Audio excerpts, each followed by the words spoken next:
Hello, everyone, and welcome to another YetiText video. Today I'm going to be talking about a particular feature of YetiText, our keyword conversations, and some of the best practices surrounding that particular feature. The reason I wanted to make this video is because I still see a lot of people that they see the benefit, they see some ways they could use keyword conversations, and they either miss the mark in certain areas or they have a lot of questions surrounding certain ways to implement and strategy around keyword conversations, everything like that. So I'm hoping that this video, if that's something you're interested in, I'm hoping this video will help you with that.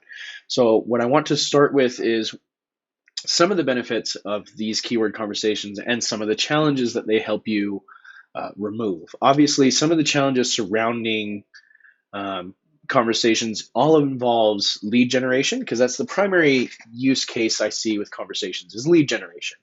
Obviously, capturing leads in real time is something that everyone in the business world has kind of faced. Ways to capture leads in real time in certain situations and everything like that. Either making customers fill out a form or telling them a website to go and visit and everything like that. And sometimes the process can just be overwhelming and difficult, and the customer just kind of, brushes it off, changes their mind. Oh, okay, never mind. It's too much work. I'm not going to do it. Um, and that's the great thing about keyword conversations is it gives you a quick and effective way to generate new leads without having like a real manual process. So I'm able to create keywords for all sorts of different areas that I want to implement it in, different social medias, websites, Facebook ads, live events, or just everyday day-to-day life. I have a simple call to action that people can use, and I can capture their information. I can provide them with information and everything like that. So one great thing about these keyword conversations is I can create a simple framework that captures that information. So a large part of keyword conversations is that I can capture customers' information. So obviously they're texting me, so I have a phone number automatically, but I can also use it to capture name, email, any other pertinent information that I see that I need for my buying process. Commonly, the easiest and most simple process that I like to use is just capturing name, email, and phone number. Because from that, I'm able to then progress through the different stages that I have. I have all the information I need. I have their name. I can send them emails. I can shoot them text messages. I can set up phone calls, anything that I need to do there. The other fantastic thing, and that I see underutilized in keyword conversations, is I can transition from this automated conversation that I'm using to a live conversation with someone on my team with ease. There's no manual process involved in there. I can simply have an open-ended question or conversation starter question at the end of my conversation, and it automatically gets picked up by someone on my team. They can continue that buying process, depending on what my actual process is. So obviously those are some of the benefits there with conversations, some of the things that I can get out of using those. What I want to talk about real quick is a common strategy, one of the most popular strategies I see people using conversations for, and it's involving capturing leads from a stage. So anyone that has done live events or speaking engagements, or honestly, it even applies to webinars. Being able to capture leads automatically from my event or webinar or anything like that can sometimes come off as a kind of sales pitchy. If I don't have a process, I have to have them fill out a form, or I have to kind of talk it up and make them go to a website or anything like that. Whereas implementing a keyword conversation, so having a simple keyword as a call to action as part of my slides or at the end of my presentation, I can kind of remove that aspect from my presentation, so I don't have that whole sales pitch thing. Just the end of my conversation that I'm having with people in this presentation or this webinar, I can just have a simple call to action with my keyword on it and my phone number. Let them know, you'll get the slides, or you'll set up a demo, or you'll get this document that I'm talking about here. Whatever it is that's, you're offering, I can just mention that. I have my keyword, and you'll see an overwhelming amount of people that just simply text it, because there's not little involvement with them. All they have to do is text that simple phone number. So it's one great way to get a lot of interaction from, the audience that you have or the people attending your webinar, everything like that.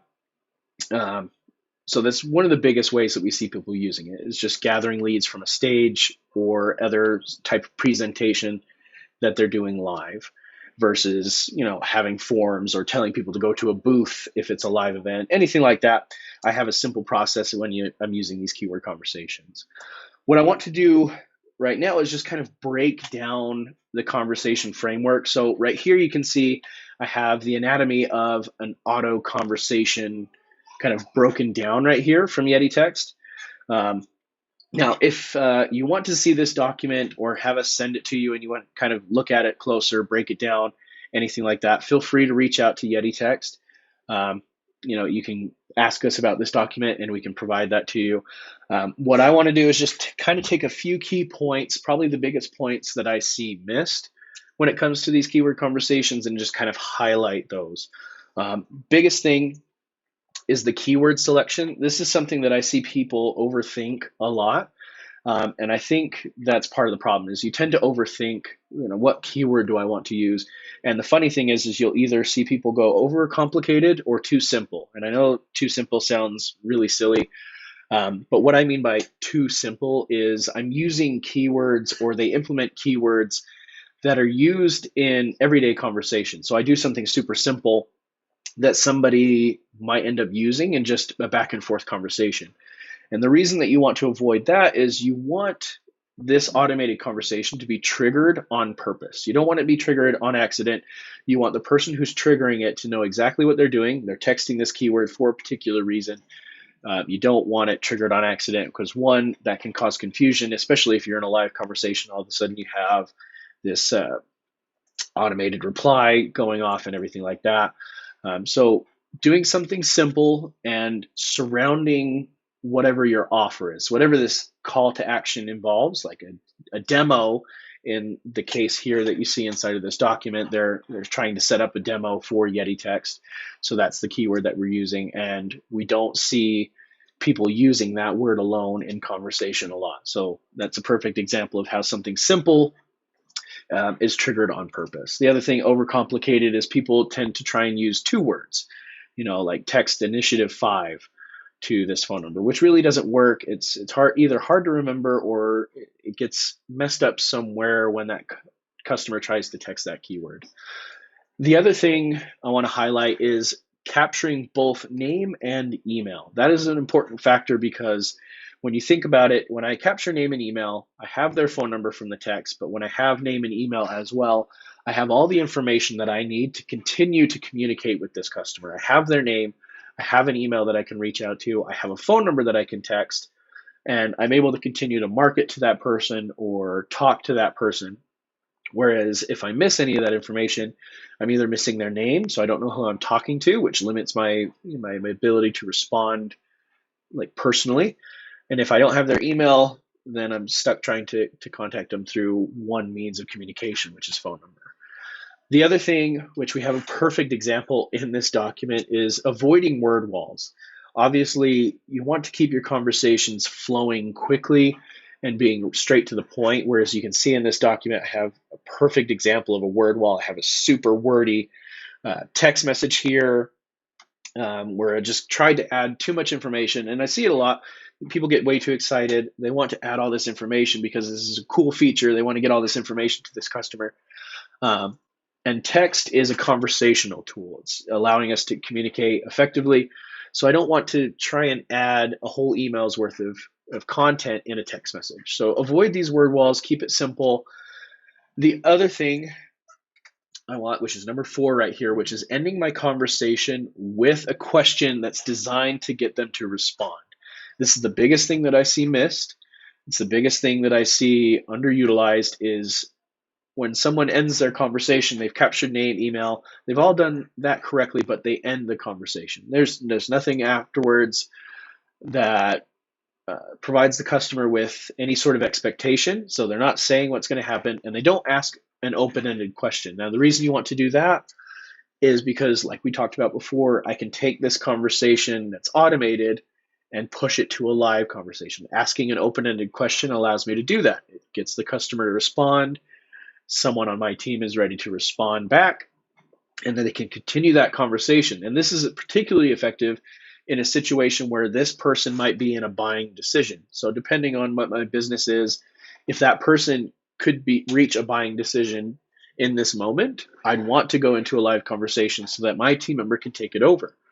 Um, but again, you just want to provide some sort of expectation, asking a question, sending them to some sort of survey or a link or a video, anything at the end. You don't want to just simply cut off that conversation there at the end. You want to provide the next steps expectations or ask an opening question to get that conversation going with your team member.